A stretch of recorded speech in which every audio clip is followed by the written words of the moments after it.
Bonjour à tous, dans cette nouvelle vidéo de synthèse, on va essayer de synthétiser How Can I Get Through to You, un livre par Terence Real que j'ai trouvé super intéressant. Je vous explique tout. Voilà. Qui c'est Terence Real? Terence Real, c'est donc ce vieux monsieur qui aujourd'hui a 75 ans à peu près. C'est un thérapeute de couple. C'est un Américain. Et c'est quelqu'un qui a écrit 4 livres à succès, dont notamment I Don't Want to Talk About It. Je pense que c'est son premier livre à succès, ça parle de la dépression chez les hommes. Puis Les nouvelles règles du mariage, Us, ça c'est son dernier livre, et How Can I Get Through to You, qui a été écrit en 2002, et c'est le livre dont on va parler aujourd'hui. Ce qui est important de noter, c'est que donc c'est un thérapeute de couple, on va parler de couple hétérosexuel simplement parce qu'en thérapie de couple, sauf si on est spécialisé sur les couples LGBT, mais sinon 98% des couples qui viennent nous voir, c'est des couples hétéros. Et on est bien d'accord que tous les cas sont uniques, que peut y avoir des hommes comme des femmes dans des positions de pouvoir, des femmes comme des hommes dans des positions de soumission, de struggle. Et c'est des généralités, au sens où, bah oui, si on veut tirer des règles et des outils, voilà, il faut faire des généralités. Par contre, tous les outils qui sont donnés là pour les hommes fonctionnent pour les femmes et inversement. Enfin, ça s'adapte à la dynamique. Je pense qu'il y a beaucoup de choses qui s'adaptent aussi aux LGBT. Voilà. Le disclaimer étant passé, il faut dire que Terence Real, on peut l'appeler Terry, il s'appelle comme ça lui-même, c'est un Américain, donc comme tous les Américains, quand il travaille et qu'il a une longue carrière derrière lui, il essaie pas juste de vivre sa petite vie, il crée une méthode, il écrit des livres, il crée une fondation où on peut apprendre. Voilà, donc ça c'est son super site internet. Et la méthode qu'il a créée s'appelle Relational Life Institute. Et pourquoi elle m'intéresse? Elle m'intéresse parce que ce livre de Bell Hooks, qui est un livre qui moi m'a vraiment beaucoup plu, d'ailleurs j'avais fait une première vidéo de synthèse de ça, qui s'appelle La volonté de changer, et Bell Hooks cite beaucoup ce Terry Real dedans. Et j'avais très à cœur de le lire, ça fait 3 ans que j'avais lu ce premier livre, et là ça y est, c'était le moment de lire le deuxième. Et ça m'intéresse aussi parce que moi, dans ma réflexion autour du féminisme, je vois qu'il y a quand même des choses qui se rejoignent pas. Et je trouve qu'il y a une division qui fait pas beaucoup de sens, surtout quand on est thérapeute, où on veut que les gens aillent bien. Et ce livre adresse ça. Donc voilà, j'étais très curieux, surtout pour la première raison, un peu pour la deuxième, de rentrer dedans. Il se trouve qu'il m'a donné du grain à moudre vraiment sur les deux. Et donc j'avais très envie de vous le partager. Terry, il a quelques postulats. Lui, son objectif déjà, c'est d'aider les gens à devenir intimacy literate, comme si on manquait d'alphabétisation autour de l'intimité. Et donc son but, c'est d'aider les gens à avoir les compétences qu'il faut pour être dans des relations intimes. Il formule aussi son objectif un petit peu différemment. Lui, ce qu'il cherche, c'est à augmenter la capacité de chaque partenaire à être intime. S'ils doivent être ensemble, eh ben super, ils vont réussir à être intimes ensemble. Et si pour quelconque raison que ce soit, comme tous les thérapeutes de couple, son but c'est pas que les gens restent ensemble. Si les partenaires doivent se séparer, qu'ils se séparent. Par contre, les compétences qu'ils auront acquises et durement travaillé pour les acquérir, eh ben, ils pourront les utiliser pour former une nouvelle relation qui soit saine. Et ainsi casser le cycle de la transmission, n'est-ce pas? Donc c'est un petit peu voilà, ses objectifs annoncés, les mots qu'il utilise. Comme tout livre d'américain, la structure n'est pas très claire. Il y a souvent une idée par chapitre et plein d'exemples. D'un chapitre à l'autre, ça se répète un peu, ça ajoute de nouvelles choses. Donc moi, j'ai décidé de vous en parler en 3 phases. Une phase des postulats initiaux qui est assez longue, parce qu'elle plante le décor. Il y a les 5 étapes qu'il faut pour changer, et puis les compétences à acquérir, on va zoomer dessus. Vous allez voir, il y a vraiment beaucoup de richesse ici, et c'est assez rapide d'en parler, en tout cas. À acquérir beaucoup plus long, mais d'en parler assez rapide. Donc les postulats initiaux, hop, on saute direct dedans. On vit dans une société patriarcale. No shit. Mais il y a quand même des choses intéressantes. Une société patriarcale, ça veut dire que les femmes, en général, elles ont une estime qui est basée sur leur capacité à être en relation. Et les hommes, une estime qui n'est pas basée sur la performance, mais sur le résultat. Souvent on dit performance, mais en fait c'est le résultat qui compte. Ce qui fait que les hommes n'ont jamais d'estime d'eux très stable. S'il y a bien un truc que les hommes n'ont pas, c'est une relation stable. Et Terry nous livre un petit secret en parenthèse. D'après lui, c'est pour ça qu'il y a autant d'hommes qui sont crispés quand ils entendent des femmes parler du privilège d'être un homme. Parce que pour un homme, les hommes, ils ont conscience que leur privilège, il existe tant qu'ils sont capables de donner du résultat. Leur phrase préférée, c'est... le motto qui accompagne leur estime, malgré eux, c'est qu'est-ce que j'ai fait pour vous dernièrement ?» Et ce dernièrement, il fait mal, parce que les hommes, ils ont l'impression d'être comme un hamster dans une roue, à devoir toujours donner. Et donc, ils ont du mal à entendre que c'est un privilège, comme si c'était quelque chose de statique, alors qu'ils ont l'impression d'être toujours derrière et de toujours devoir faire plus, quoi.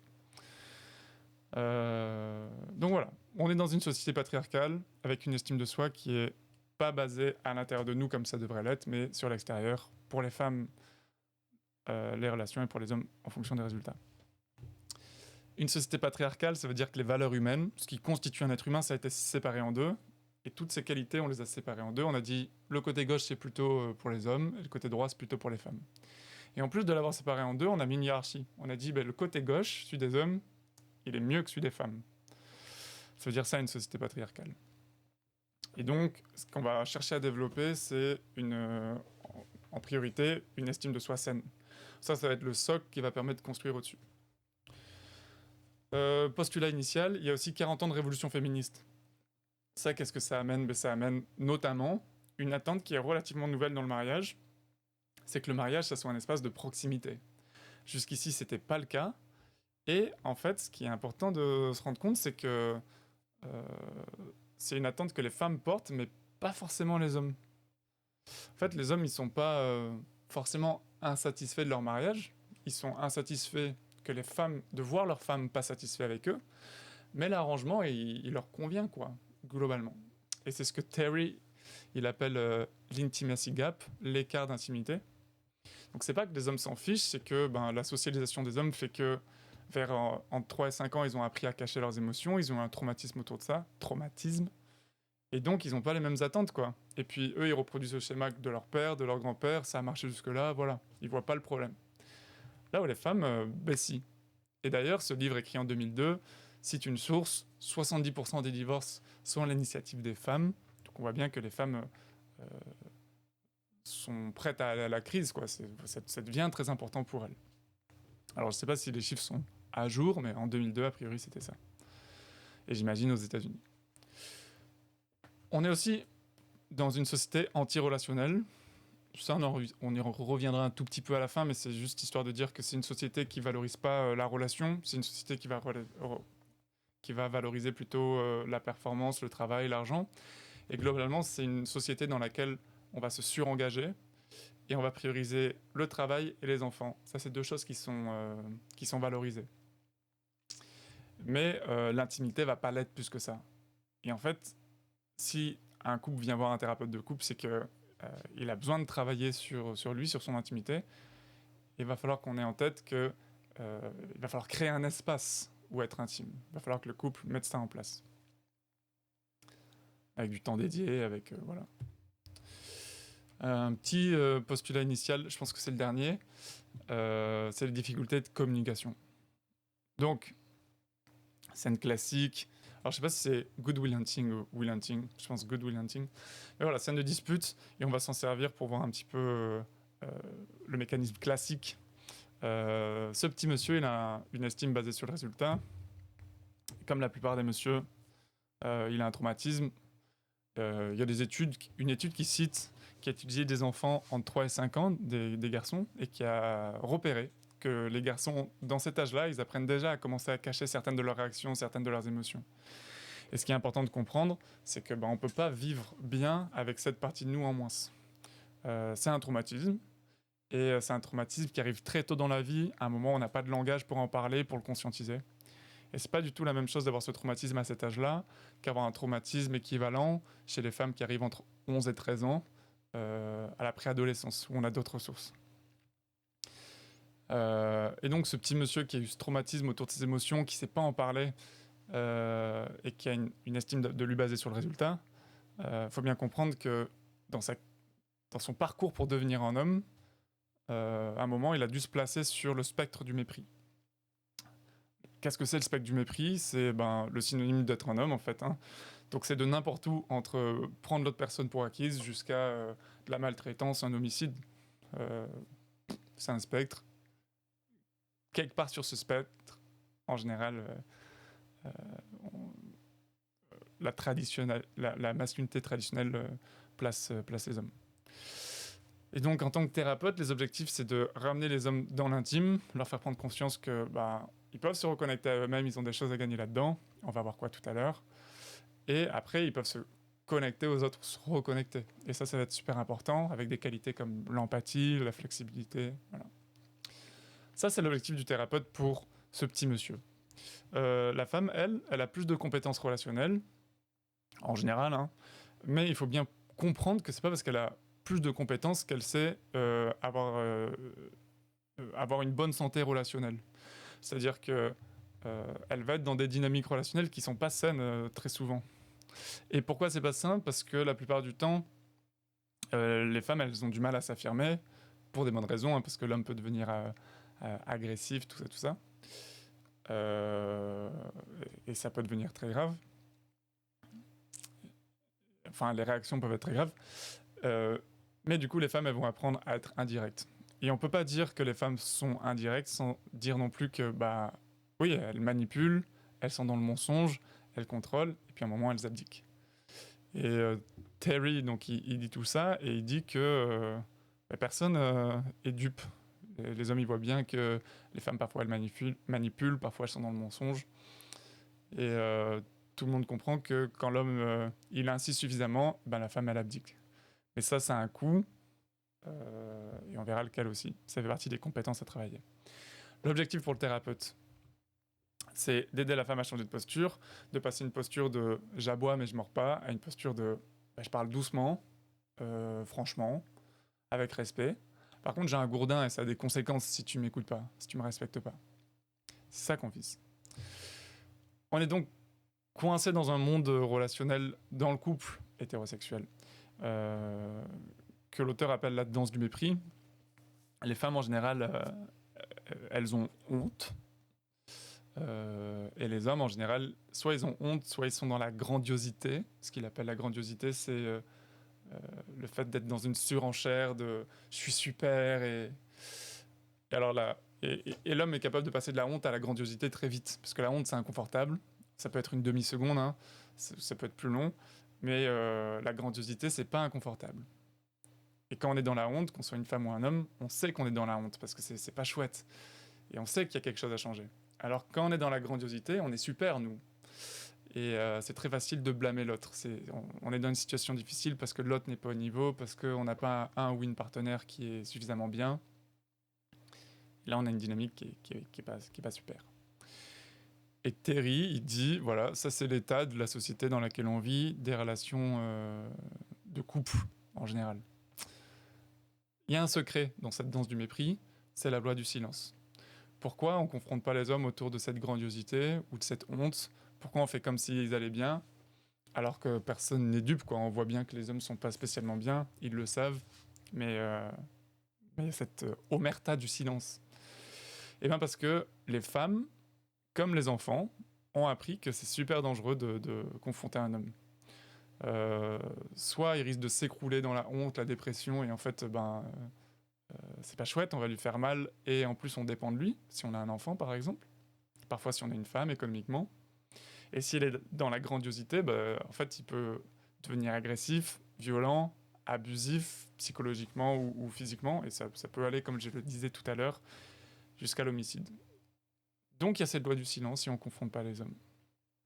Terrible. On boucle sur cette difficulté de communication. Ce qui est important de comprendre, c'est qu'on n'est pas avec une capacité à communiquer. C'est quelque chose qu'on apprend, qui peut se résorber avec le temps, donc qu'il faut entretenir. Et c'est comme toute compétence, plus on la pratique, plus on sait le faire. C'est la bonne nouvelle. On est en thérapie de couple, on peut apprendre à réduire cet écart d'intimité, on peut apprendre à être en lien sainement. Et donc, ouais, besoin de pratiquer ces compétences. Pour finir sur ces postulats initiaux, petit exemple d'à quoi ça ressemble souvent dans les couples. Alors souvent, c'est la femme et l'homme, mais comme je l'ai dit, hein, les rôles peuvent s'inverser. Donc la femme, elle va essayer, là c'est dans Good Will Hunting encore, elle lui dit viens habiter avec moi en Californie, ça va être trop chouette, j'aimerais trop que tu viennes. L'homme, il va se cacher derrière un mur. Donc là, ce qui se passe, c'est que lui, il a peur d'être aimé parce que ça veut dire qu'à un moment, il peut arrêter d'être aimé et ça fait super peur. Est-ce qu'il est digne d'être dans l'amour? Et en fait, ce qu'il va faire, c'est qu'il va sortir de la relation en mettant un mur. Un mur, ça peut être n'importe quoi, ça peut tout être. Ça peut être du silence, ça peut être de la colère, ça peut être tellement de mots que l'autre peut même pas en placer. Qu'importe en fait. En tout cas, c'est quelque chose qui coupe la relation et derrière lequel on se protège. La femme, elle va essayer d'aller après lui. Elle va essayer de comprendre. Erreur. Parce qu'elle va se voir rétorquer. Tu me comprends pas en fait. Et là, la situation, elle va se répéter. Et la femme, elle va essayer, et puis à un moment, elle va arrêter. Elle va tenter une nouvelle stratégie. Et la nouvelle stratégie, ça va être de se plaindre. Puis quand ça marche pas, ça va être peut-être le silence, ou peut-être la revanche, peut-être la résignation. Et tout ça, ça va arriver à tu me comprends pas comme réaction en face. Mais en plus, maintenant, je peux te coller l'étiquette de t'es une connasse, t'es folle. Et donc voilà, là on est coincé. On a un couple pas satisfait, où il y a quelqu'un qui a l'impression de ne pas être compris et qui peut accuser l'autre, et l'autre qui n'a pas de solution. Nous, on va travailler pour changer ça. Alors pourquoi la méthode qu'il a développée, elle est différente des autres méthodes qui existent? Déjà parce que c'est une méthode qui se concentre à la fois sur l'enfant blessé, ses parents qui ont été traumatisés, et sur l'adulte, que ça soit chez la femme ou chez l'homme.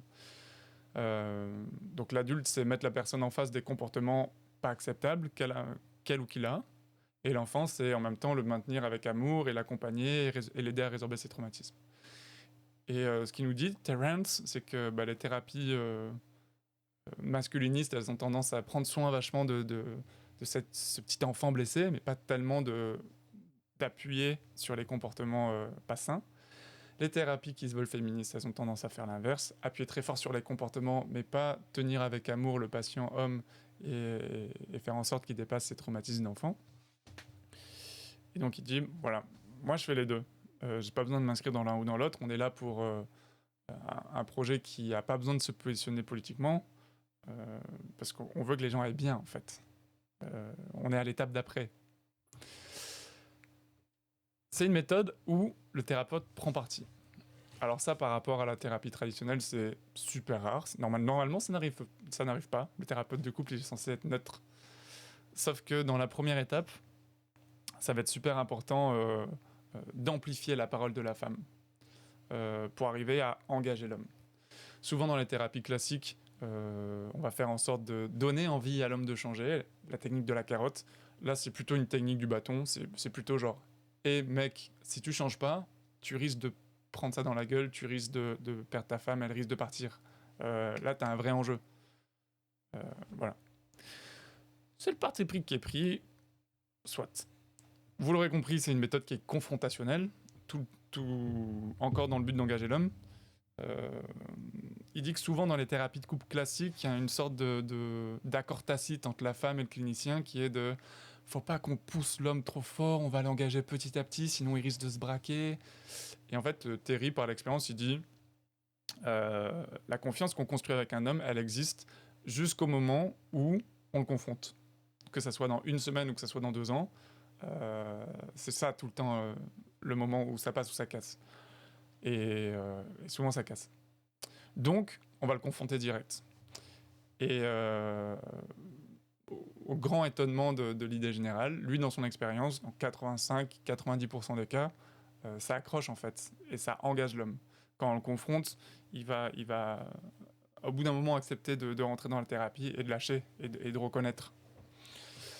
Et donc c'est ça qu'on cherche, confronter, oui, pour engager. Et ça, je suis hyper curieux, j'ai pas bien compris comment ça marche. J'imagine qu'il me faudra suivre leur programme pour savoir. Mais c'est une technique où on résorbe les traumatismes de chacun devant l'autre, si on peut. Et ça, je trouve ça assez fort. Très curieux. Et voilà, il fait une dernière différence, il dit que c'est une méthode qui vise la croissance relationnelle, alors que les cercles d'anonymat alcoolique, les week-ends entre bonhommes où on va en forêt, les cercles de soutien féministe, tout ça, la thérapie traditionnelle individuelle, tout ça, ça se concentre sur la croissance personnelle. Il lui dit qu'il pense que c'est très important que la croissance elle soit relationnelle. Voilà. Là, on a fini avec les postulats initiaux. J'essaye d'avancer pour pas que cette vidéo dure 1500 ans. Et on arrive dans les 5 étapes pour changer. La première, c'est prendre conscience du problème. Donc là, ça va être de la psychopédagogie. La deuxième, c'est comment on engage et on connecte le couple l'un à l'autre. Comment on passe de l'un contre l'autre à nous ensemble contre notre problème. Après, c'est comment on va trouver ou retrouver notre passion. On va pratiquer ça parce que c'est des compétences qu'il faut ancrer. Et après, c'est la guérison et comment on la préserve dans le long terme.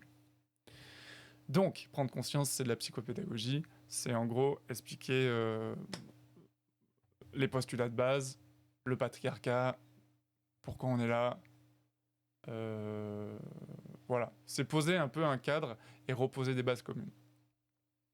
Et c'est un peu ce que fait la thérapeute dans cet épisode de Rick et Morty, n'est-ce pas? Après, il y a l'idée d'engager et de rétablir la connexion. Là, ce qui va être important, c'est ce que je vous ai expliqué très rapidement. C'est d'abord de donner du pouvoir à la femme, qu'elle arrive à s'affirmer, à oser porter sa vérité dans cet espace où il ne faut pas qu'il y ait de possibilité de retaliation pour l'homme. Ça doit être un espace où, pour une fois, elle peut porter sa parole et elle peut s'affirmer sans détour. Et ça, c'est quelque chose de vraiment très précieux à apprendre pour les femmes. Le thérapeute, lui, il va gonfler ça. C'est là qu'il prend parti et il va utiliser ça comme leverage, comme levier pour faire changer l'homme et l'engager. Et l'homme, ce qu'on va essayer de faire, c'est le connecter à ses émotions et puis à l'autre. Et donc, on va lui apprendre à écouter sans se sentir en danger forcément. Souvent, ce qui se passe quand on aide une femme à s'affirmer, c'est que ça va déclencher une crise dans le couple, que ce soit en thérapie de couple ou thérapie individuelle.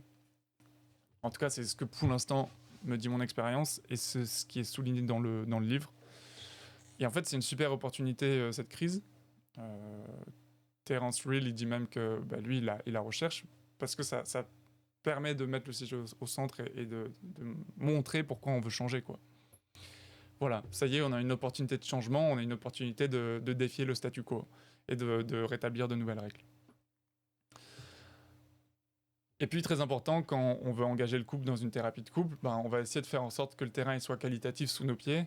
Donc, on va traiter les problèmes d'addiction, les problèmes de violence, les problèmes de troubles psychiatriques, parce que c'est super difficile de faire changer un couple et de le faire s'engager dans quelque chose de sain s'il y a de la violence physique ou verbale, s'il y a de l'alcoolisme, s'il y a un trouble psychiatrique qui n'est pas traité et pas suivi. Voilà. Donc, dans cette deuxième phase, c'est ça qu'on va faire.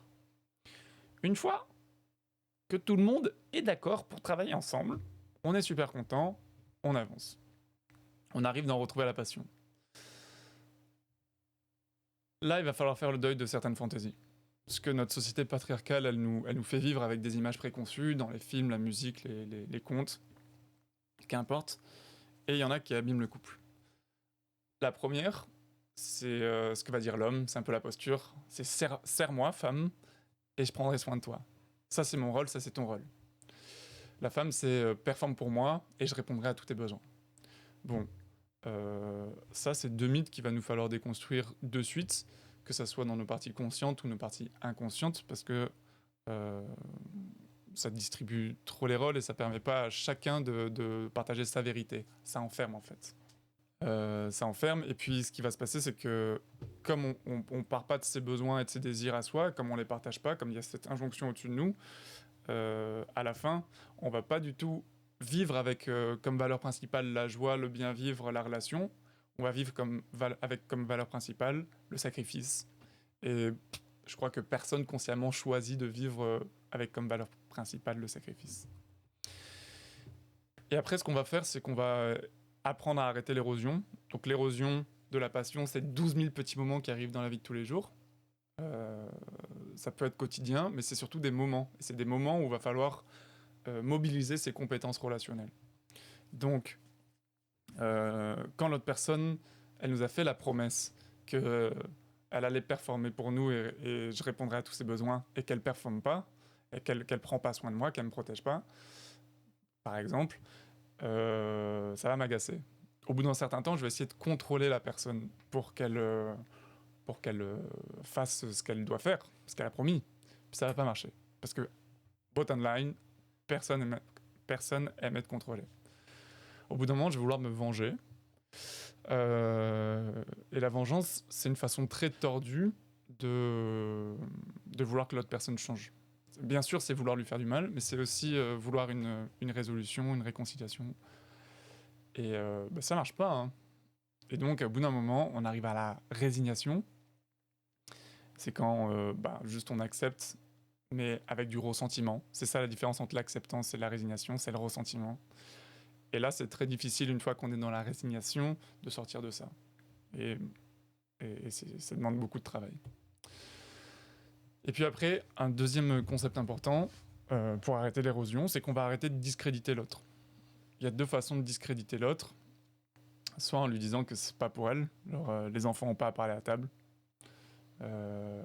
C'est une conversation de femme, sort, genre on parle entre nous. T'es pas concerné. Et il y a l'inverse, il y a t'es trop bien pour ça. Ah, mais les princesses ne devraient pas se soucier de besogne aussi insipide que la politique, laisser ça aux hommes. En fait, tu peux pas être dans ce sujet de conversation, pas parce que tu peux pas, mais parce que t'es trop bien pour ça. Discréditer, on va le bannir, et on va respecter l'autre et intégrer l'autre. Écouter ses besoins, écouter ses désirs. Et en faire quelque chose. Voilà. Hop. Donc, on va essayer de continuer avec cette idée de quoi on a besoin. Et on a besoin d'un nouveau modèle de l'amour. Le patriarcat, il nous a vendu l'idée que l'amour, c'était une idylle. Genre une maman et son bébé, ils sont en harmonie, ils s'aiment trop. N'importe qui a vu une maman et un bébé, c'est que c'est pas ça qui se passe. C'est beaucoup plus complexe. En fait, c'est un cycle dans lequel on va passer d'une promesse à un moment d'enchantement, c'est vraiment chouette, c'est le début quand on est amoureux, à un moment de désillusion, c'est quand on se réveille dans son lit, à côté de sa partenaire, et qu'on se rend compte que c'est pas la personne qu'on a mariée qui est avec nous dans ce lit, c'est quelqu'un d'autre. La promesse, elle a été rompue quelque part. Et puis après, on va passer à la réparation. Et la réparation, donc ça boucle, hein, la réparation, c'est ce qui fait que l'amour, c'est l'amour. Il y a plein d'études qui ont montré maintenant en psychologie du développement de l'enfant, ce qui nous apprend beaucoup de trucs sur les couples d'ailleurs, que cette idylle de la mère avec son bébé, elle n'existe pas dans la vraie vie. Il y a plein de moments de déconnexion, de désillusion, et ce qui fait la qualité du lien, c'est la capacité à réparer. L'amour, c'est vraiment ça, c'est la capacité à se mettre ensemble quand il y a une désillusion, réparer ça, et retourner ensemble dans une promesse, dans un enchantement, en sachant qu'il y aura d'autres désillusions, d'autres réparations. C'est un cycle, c'est mouvant, voilà. Il n'y a rien de statique. Et apprendre à réparer, c'est hyper important. Et donc, pour retrouver la passion, il va falloir qu'on ait un nouveau modèle de l'amour, parce que le patriarcat, il nous fait perdre quelque chose, et ça, c'est essentiel de le comprendre, c'est notre droit à la connexion. Et ça, on l'a tous, enfin, on est avec, on a le droit d'être connecté. D'ailleurs, notre cerveau, notre système est fait pour être connecté à d'autres êtres humains. Et il va le remplacer par le fantasme de la romance. Et la romance, c'est chouette, mais c'est dévalué. Ça fait partie des valeurs qui appartiennent au côté droit, au côté des femmes. Et donc, en fait, c'est tous ces films où le héros ou l'héroïne va avoir le droit à une histoire d'amour, va avoir le droit à être avec sa fille, par exemple, jusqu'au moment où le devoir appelle. Parce qu'en patriarcat, la performance, c'est super important, la production, c'est super important. Et donc, quand le devoir appelle, il faut y aller, quoi. Donc ça, c'est très important de comprendre qu'on a tous ce droit à la connexion, et c'est ça qu'on perd. C'est ça que les hommes perdent quand ils ne se rendent pas compte que l'intimité dans leur couple, c'est quelque chose qui pourrait être important.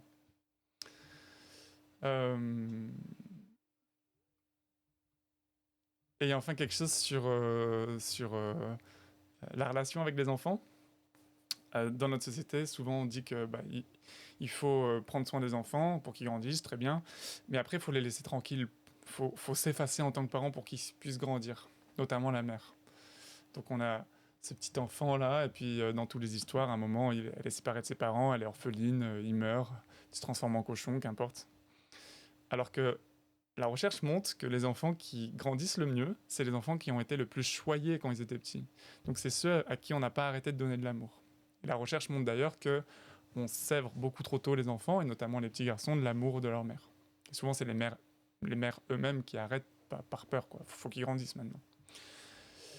Et à la place d'avoir cette relation qui s'arrête avec notre enfant, peut-être qu'on pourrait avoir une relation qui mûrit, où en tant qu'adulte, on change un peu nos attentes envers cet enfant, on lui donne plus de place, mais on reste présent. Et en tant qu'enfant, on prend sa place d'adulte, on s'affirme, on n'attend pas que nos parents fassent tout pour nous. Et au contraire, on se coupe pas non plus en refusant qu'ils fassent quoi que ce soit. Et c'est Big Red Alert, je crois, le nom du film, en anglais, Alerte rouge en français. Et je pense que c'est un film qui raconte cette histoire. Voilà.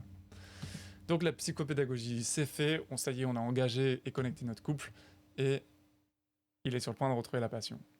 C'est là que on va apprendre des compétences, et c'est là que le livre devient vraiment pratique, quoi. À quoi ça ressemble une thérapie de couple ? C'est un endroit où on bosse. C'est des compétences, ça s'acquérit, c'est pas simple, ça demande du courage, ça demande de la persévérance. Le modèle de travail, le modèle de compétences qu'il a bâti, Terence Real, il se base sur le travail de Pia Mellody, cette dame, qui a créé The Meadows aux États-Unis, et c'est un centre avec plutôt de la thérapie individuelle autour de l'addiction, de la connexion, et qui prend vraiment de façon holistique ces problèmes, qui va de ça jusqu'au lien avec la famille.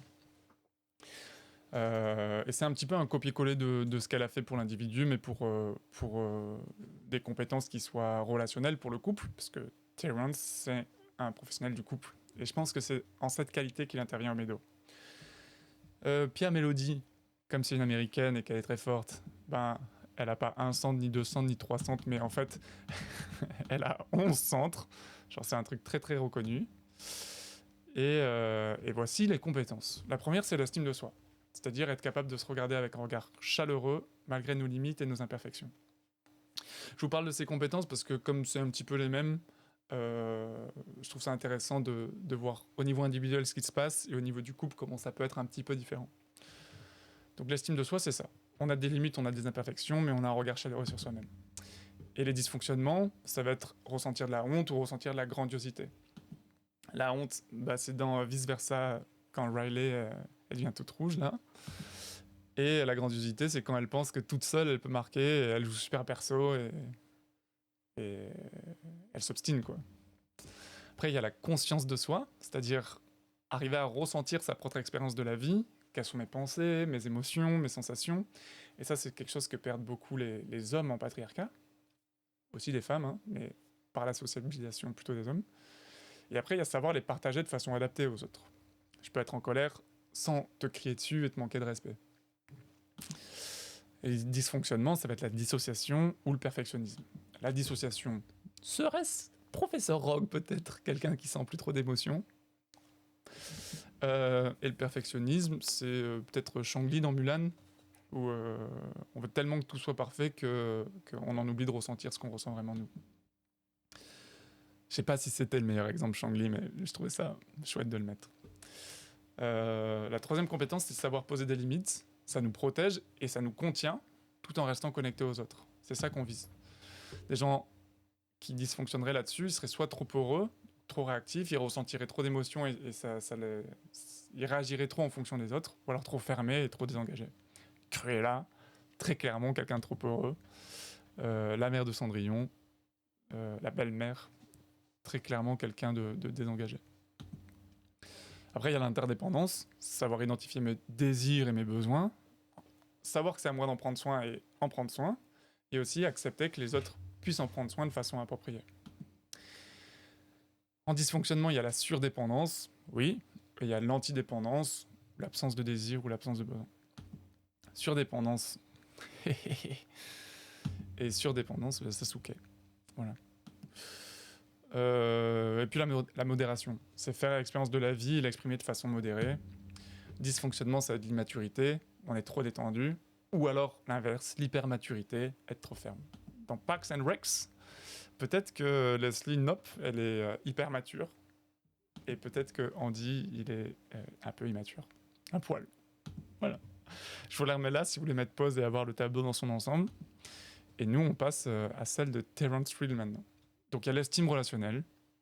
Au choker, c'est avoir un regard chaleureux sur son couple, sur sa relation, tout en étant conscient de ses limites et de ses imperfections. Et le dysfonctionnement, ça va être ce mécanisme dont je vous parlais, le moment où on rentre dans le contrôle, puis peut-être les représailles, la vengeance, puis peut-être la résignation. J'ai mis Malcolm parce que je trouve que Héloïse et Al en sont un bon exemple. Peut-être qu'ils ont ça avec leur fils Francis aussi, avec beaucoup de contrôle, beaucoup de vengeance dans les deux sens. Et puis à un moment, une sorte de résignation des parents envers Francis. Ça peut-être, je suis pas sûr d'être allé à la fin de Malcolm, mais en tout cas de Hal quelque part. Après, il y a parler relationnellement, donc avec des contrats préalables. Ça, c'est le 4 aussi. Donc je vous en parle dans le petit 4. Lui, il a mis là, je comprends pas trop pourquoi. Il a mis là aussi. Il y a parler en jeu, ce qui permet de parler en laissant la place à différentes subjectivités. Il n'y a pas qu'une réalité, il y a plusieurs choses. À la place de parler en on, genre oui, on sait bien que... Non. Moi, j'ai l'impression que... Voilà. Et puis, parler relationnellement, c'est aussi parler sans se plaindre, parce que se plaindre, c'est parler d'une négativité passée, alors que si on apprend à faire des invitations, des requêtes, des demandes, c'est parler avec une positivité future, c'est-à-dire, bah là, tu me cries dessus parce que ce matin, j'avais dit que je sortais les poubelles, j'ai pas sorti les poubelles. Je vais pas te faire un reproche, je vais te dire... ce serait vraiment important pour moi que tu sortes les poubelles à l'avenir parce que ça m'a pesé toute la journée. Voilà. Positivité future. Ah, trop chouette. Tu vas pouvoir m'aider à ce que ça me pèse pas. Et les dysfonctionnements, c'est les batailles d'objectivité. Grosso modo, hein, c'est qui a raison, c'est quoi la vérité de ça. Et Sheldon Cooper, super bon exemple de ça, je crois. Oncle Hiro, un bon exemple de personne qui sait que plusieurs subjectivités existent et que c'est ok de faire exister ça. En fait, on n'est pas obligé de traiter les sujets de façon scientifique. Relationnellement, c'est même une aberration. On peut juste les traiter avec le fait que si pour toi ça existe, alors ça mérite qu'on le traite. Voilà. Et ça efface pas ma réalité pour autant, elles peuvent coexister. Après, il y a écouter relationnellement. Donc écouter depuis sa limite à soi, interne, en faisant le tri, en scannant le positif. Donc là, l'idée, c'est quand tu me gueules dessus parce que j'ai pas sorti la poubelle et que tu me traites d'égoïste et de machin, moi, je vais pas me bloquer sur égoïste, sur machin, sur ce que tu mets en plus dedans. Je vais répondre à ah oui, je suis désolé, j'avais dit que je sortais la poubelle, j'ai pas sorti la poubelle, je vais le faire maintenant. Et je vais faire en sorte que ça arrive plus, je me mettrai désormais une alarme sur mon téléphone pour la sortir tous les lundis. Voilà, donc là on a scanné ce sur quoi on pouvait être d'accord, et on a répondu à ça. Et tout ce sur quoi on n'allait pas se mettre d'accord, peut-être qu'on l'a laissé de côté, c'était pas ça l'importance du message. Le message c'est les poubelles, je suis énervé contre toi. Et donc les dysfonctionnements, ça va être sur la défensive, ou dans l'argumentation, ou alors être dans créer des murs, quoi, se déconnecter. Peut-être que Joy, dans Vice Versa, fait ça très bien avec Tristesse. En tout cas, plusieurs fois, elle le fait très bien. Et après, il y a du coup ce petit 4, créer des contrats. Ce qu'il appelle choisir la sagesse relationnelle plutôt que le paradigme gagnant-perdant. En gros, l'idée, c'est de se dire, on n'a pas besoin que le jeu il soit à somme nulle. Il faut qu'on puisse exprimer nos besoins directement. On ne peut pas deviner pour l'autre ses besoins. Il ne faut pas qu'on ait des contrats trop vagues. Donc, notre nez ne clignote pas rouge quand on a un besoin. Il faut savoir le dire, il faut savoir s'affirmer. Et après, il faut qu'on puisse formuler des demandes ou des invitations à l'autre. Une demande ou une invitation, c'est quelque chose où l'autre peut dire oui ou non librement. Est-ce que tu as envie qu'on mange des pâtes ce soir? Non. Ok. Est-ce que tu as envie d'aller au cinéma avec moi? Non. Ok. Oui. Ok. Après, il y a une requête. Je vais te demander quelque chose. Tu vas pouvoir refuser. Par contre, il va falloir que tu te justifies et que ta justification tienne quelque part. Qu'elle soit à la hauteur de ma requête. Et après, il y a une exigence. Une exigence, c'est... t'as pas le droit de dire non. Donc la différence entre une requête et une exigence, c'est qu'une requête, ça va plutôt être sur mes désirs. Une exigence, ça va être sur un besoin fondamental. Genre, rattrape l'enfant, il va toucher le four qui est allumé. C'est une exigence, c'est maintenant. Hop, c'est un des besoins. Là, c'est un besoin, c'est très fort. Une requête, c'est... ça me ferait très très plaisir que on aille ensemble à ce festival. Non. Ok, explique-moi pourquoi non, pourquoi tu peux pas. Mais je peux pas en fait parce que j'ai peur des foules. Ah ok. Bon, voilà. Vous avez l'idée. Je vous remets le petit tableau. On a l'intégrité relationnelle en 5. C'est rester modéré quand notre partenaire l'est pas. Dans n'importe quel couple, c'est ok de pas être modéré tout le temps. L'important, c'est que ça soit pas en même temps et puis que ça change, ça soit pas tout le temps la même personne. Et le dysfonctionnement, c'est répondre avec encore plus d'immaturité ou la même immaturité quand son partenaire est immature. Typiquement, dans Everything, Everywhere, All at Once, peut-être que Wemon, c'est un très bon exemple de rester mature quand son partenaire l'est pas. Même s'il le déguise derrière une façade un peu goofy, rigolote, en fait c'est ça qui se passe. Le tableau, si vous voulez mettre pause, et nous, on passe à la suite. Maintenant qu'on a fait tout ça, ben, il faut le pratiquer. Ça demande du travail, ça demande de l'effort. Voilà. C'est du quotidien, c'est des petits moments. Et des fois, on va réussir, des fois, on va pas réussir. C'est OK. C'est une phase dans laquelle on va arrêter de mettre en exergue que la différence de compétences entre les femmes et les hommes. Là, on n'est plus du tout au stade où on veut engager les participants, ils sont déjà engagés. Et le fait que l'un sache mieux le faire que l'autre, ça nous intéresse plus tellement. Ce qui nous intéresse, c'est que, en réalité, là, les deux, ils manquent de compétences. C'est pas les mêmes compétences qu'ils doivent acquérir, certainement, j'imagine. Ils progressent pas au même niveau, mais les deux en manquent. Donc, comment on fait pour que les deux avancent? Voilà. Et après, il y a la guérison et sa pérennisation. Image un peu spoil de la fin du film Force Majeure. Je vous encourage à passer cette section si vous l'avez pas vu, très beau film. Mais c'est quand il y a eu un changement. La personne qui avait des comportements pas ok a effectivement répondu présent, a effectivement changé et fait le travail. Et la personne en face a accepté ça. C'est-à-dire qu'elle a accepté de pardonner, elle a accepté que maintenant la dynamique est ok. Et après, parce qu'on vit dans un monde anti-relationnel, parce que c'est super dur à tenir, parce qu'à des moments on va perdre notre voix, comme on dit en anglais, on va échouer, on va rater, on va s'oublier. Ben, la dernière étape, c'est sûrement de trouver et de construire une communauté de soutien autour de soi, que ce soit des amis, des groupes de parole, un thérapeute, qu'importe. Mais c'est des gens qui peuvent veiller qui ont conscience que ce qu'on cherche, c'est la connexion, et qui ont conscience qu'on veut sortir d'un modèle de domination, où l'un a du pouvoir sur l'autre, et on va être dans un modèle de coopération, on est ensemble avec son partenaire. Voilà. Donc trouver des soutiens pour continuer de faire ce travail de changement et de l'incarner vraiment. Voilà.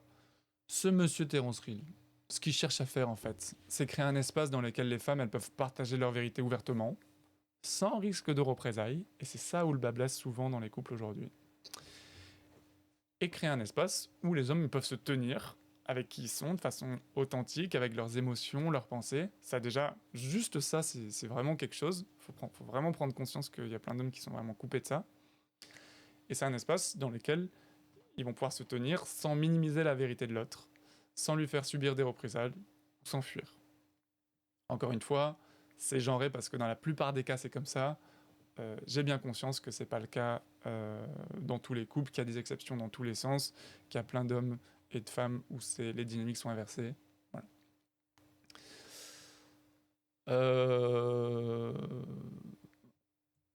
Et enfin, il finit le livre avec la phrase le patriarcat est révolu.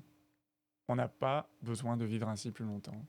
On peut peut-être maintenant faire le choix de vivre vraiment ensemble en étant connectés. Voilà. On peut dépasser les guerres de chapelle. Il y a une façon de vivre plus riche et sûrement plus proche de l'animal à l'intérieur de nous, de la façon dont on a été construit pour être en lien. Voilà, ce livre m'a beaucoup intéressé. Je suis très content que vous ayez vous aussi pris le temps de suivre cette vidéo. Peut-être qu'il vous donnera envie. Je ne pense pas qu'il soit traduit en français. Ça m'étonnerait beaucoup. En tout cas, merci. C'était les PowerPoint de Vincent, nouvelle édition. Bonne journée.